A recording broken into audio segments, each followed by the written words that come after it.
I am very lucky to be sitting down with Nicole Solano, who's the CEO of Belize Tourism and Diaspora Relations.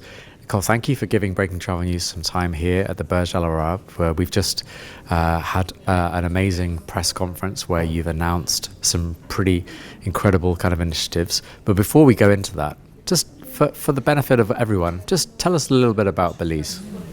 Thank you so much. Belize really is an amazing place.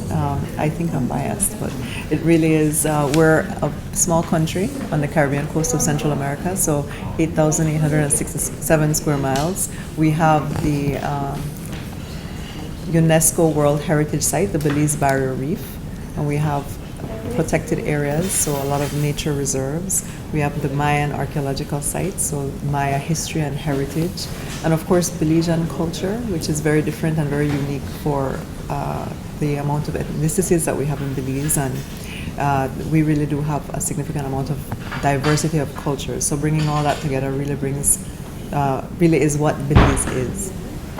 And tell me a little bit about what brings you here to COP28 in Dubai, UAE. Well, we have a partnership with World Travel Awards now, which is very, very interesting for us. We were at the ceremony last night where the top companies, businesses, hospitality, airline companies in the industry were awarded. And for Belize to be a part of that is very important. We're elevating our message. We're being able to bring our destination to the world, and it's very exciting. So we're very happy to be here. And obviously a huge topic for us all, and obviously specifically here in UAE right now is COP and sustainability. Tell me a little bit about sort of your kind of perspective and on that word and what it means to Belize. Well, from a tourism perspective, we've always been sustainable. You know, the development of tourism in Belize was always based on what we used to call back in the day ecotourism, right? So it's based on the ecosystems within Belize and the delicate ecosystems of the barrier reef and all of the marine environment, as well as our natural forest reserves and all of our reserves. So being able to develop tourism based on those natural and cultural assets has always been our priority. So sustainable tourism is now a buzzword, everybody's using it, but that's really been how we have developed tourism since the beginning. Bring that to life for me. Tell me a little bit about some of the specifics. Tell me that from a guest and tourist perspective. Bring it to life. Yeah.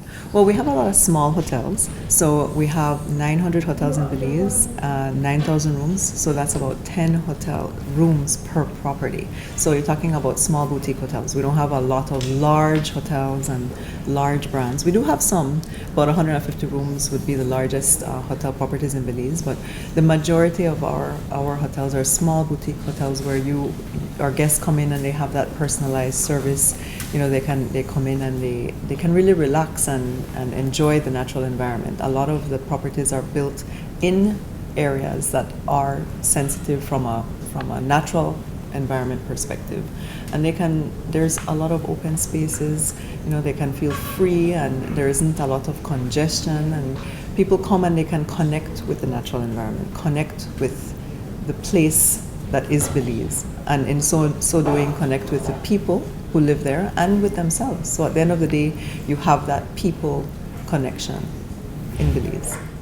That's really interesting. And obviously, as part of the initiatives that we talked about at the beginning of this interview, you are also the inaugural host destination for the New Awards program. Tell us a little bit about that. Yes. Well, I think that the industry in general does recognize the importance to focus on sustainability going into the future. So that is something that I think the entire world and the entire industry is focused on. For Belize to be host to that is very important, because we then have the opportunity to showcase our own story and showcase the things that we're doing to the world. So we're looking forward to being able to host those awards for the first time and share some of our best practices and some of the things that we do that we're very proud of.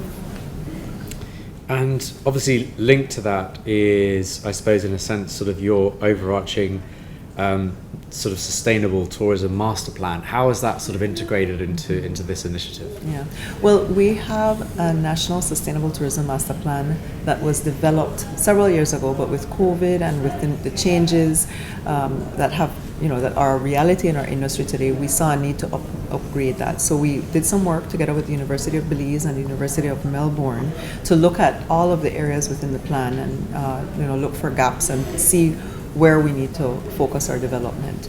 Obviously for Belize, community tourism is very important. Being able to link the benefits of tourism back to communities is key for us, and that is when we look at our development and ensuring that the path for the future really does have that direct link in the communities.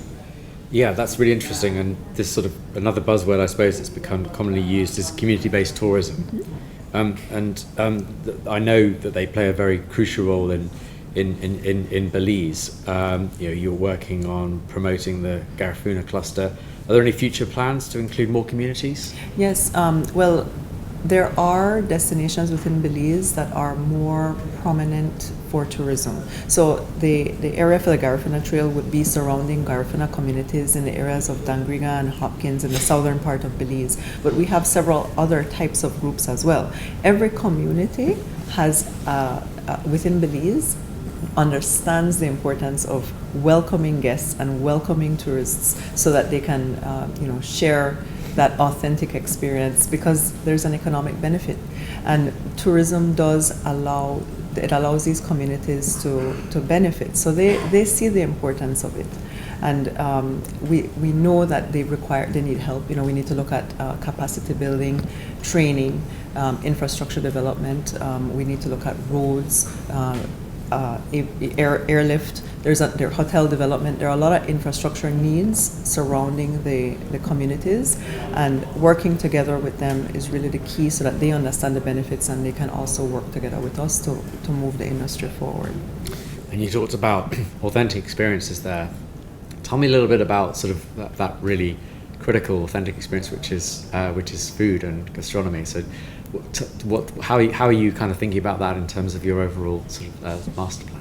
Well, because of the diversity of people, we have several different ethnicities. So within Belize, you have the Maya culture, the Garifuna, the Mestizo, there's the Creole culture. So there's almost like a fusion as well, a unique combination, and out of that comes not only unique culinary experiences, but also there's a lot of art, music, dance. The cultures that come alive because of that diversity is very interesting. So we find that when people visit Belize, they can engage with these communities and they can engage with these groups. They can learn how to cook. They do drum making. They can actually learn how to do certain kinds of dances. For example, in the Garifuna culture, they can learn to dance the punta.